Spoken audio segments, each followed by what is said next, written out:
Hey guys, Bluebridge here, and I'll be briefly looking at the ahead to the Everton game, but I'll be concentrating on the ownership issues and why we need to change the model.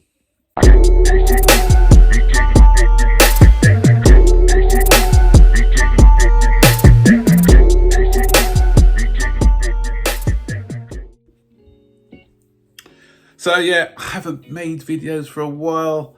The enthusiasm isn't really there at the moment. It's whenever Chelsea are going through a bad patch, people don't want to watch videos unless it's a lot of negativity. And I try not to do too much negativity when I do my videos. So I've just been doing other things, working on other things. So yeah, I haven't really been looking at making videos. So, but I thought I should come on to make a video because a couple of people who do watch these videos, they wanted to know why I've changed my stance from being a Clear Lake Bowley supporter to now saying that we need to change the model. First of all, can I get something clear?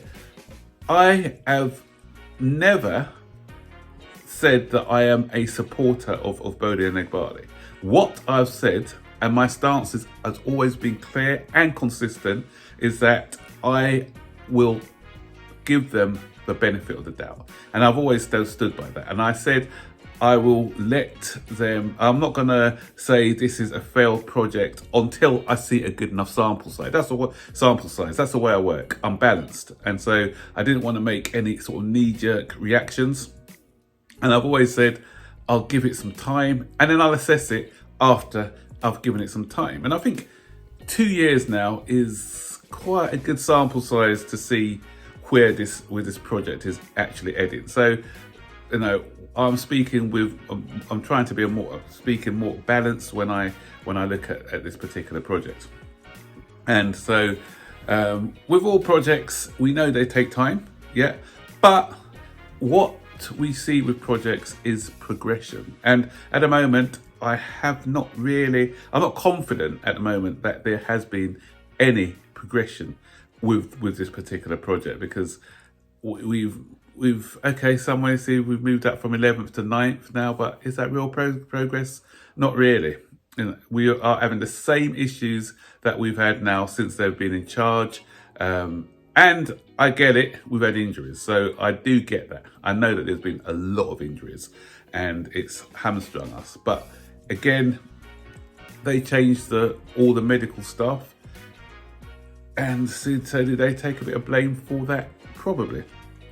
And I've always been consistent in all the videos that I've made in the past as well, where I've said, okay, I would have liked them to buy a bit more experience. I said that from day one, some experience and some leadership, because this is what this squad is lacking. Okay, it was a four-pronged attack on the transfer market, as I mentioned in one of the videos I did. I think the last video I did, can't remember when it was now, when I'm talking about transformation or what I'd see if they can in this this is the fourth transfer market that they're going to have now, and so are they going to be getting in the experience now of the players, you know, because Ivan Toney's available, you know, he's an elite experienced Premier League striker, or we're going to go for someone like Osimhen.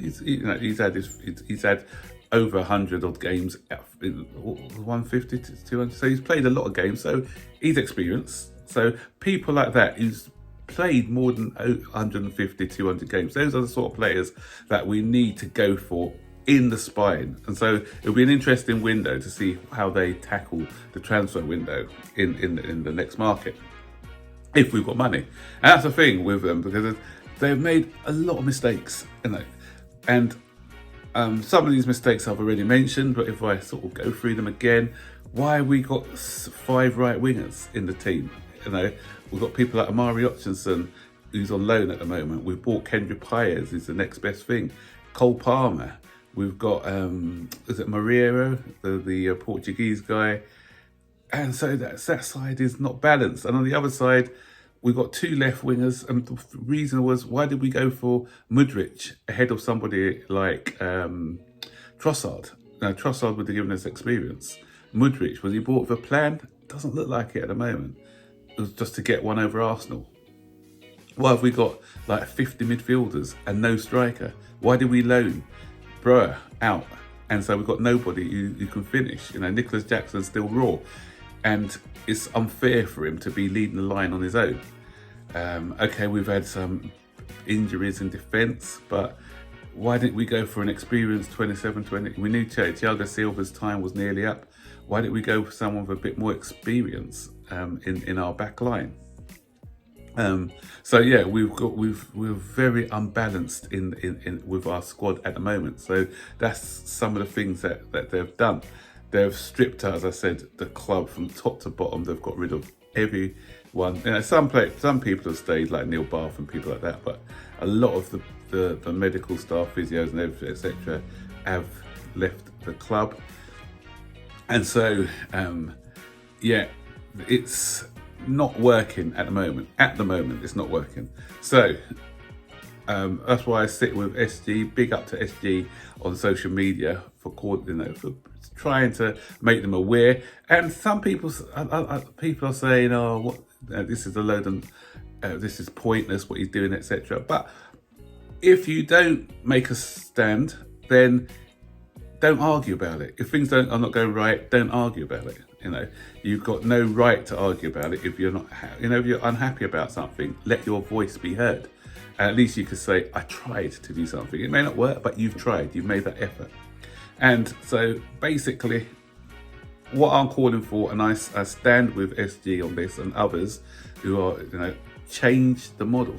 Get in some experience. This tight team is crying out for experience.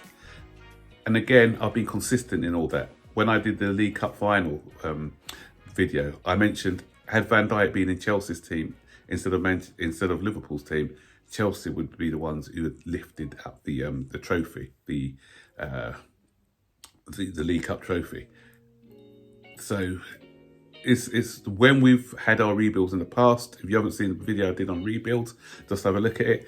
Again, I mentioned that we had a core of players who were there, so it made it easier for these new players who were coming in. So that's something that we just need to do, just getting that experience, getting that leadership, and I'm sure and guarantee things will change. So we're just briefly touching on the Everton game, which is going to be played on Monday. So we're going into that game, and again, crippled with injuries. Every week, it's a new injury.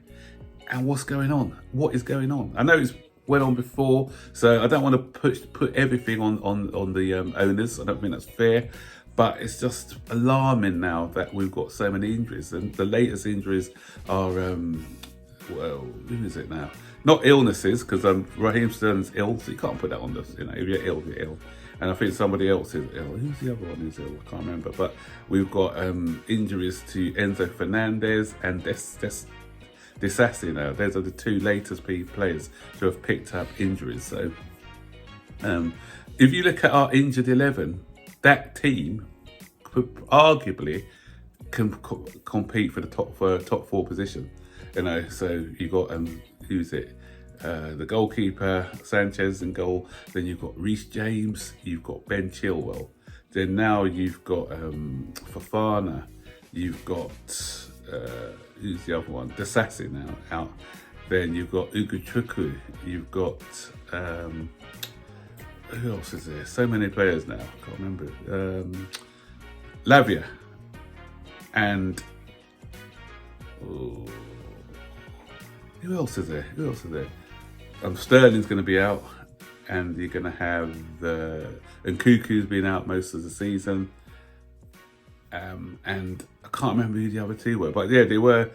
You can remember, just stick it in the comment section. So many players, it's just floating out, come out. Did I say Fernandez? I think I said Fernandez. But arguably, we could put out an 11 who will challenge for the top four. So as I said before, there is some sympathy, but all in all, this could have been avoided with better with better decisions in the transfer market. And today as well, what we're hearing is that these guys have come into football, and they, rather than getting in people who knew about football, they decided to do everything on their own, and they've been taken advantage of by the agents.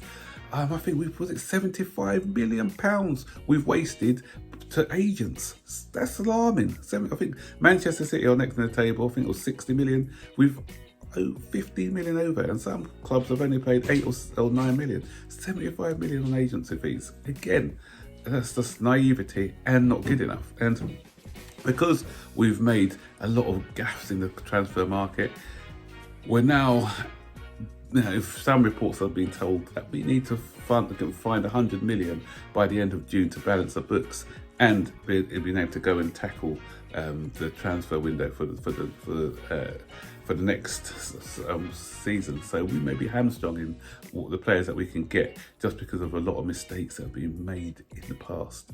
So there's still time for improvement. There's still time. We want to see it though. We want to see action. But if they carry on with the same naive way, then it's just going to be more of the same. So all we're calling for is a bit of change. Change the model, guys. That's what we're asking for. And we'll see what happens. So guys, stick your comments in the section below. And don't forget, as always, to like, subscribe, turn on post notifications to be notified every time I make a new video. So take care. Bye-bye.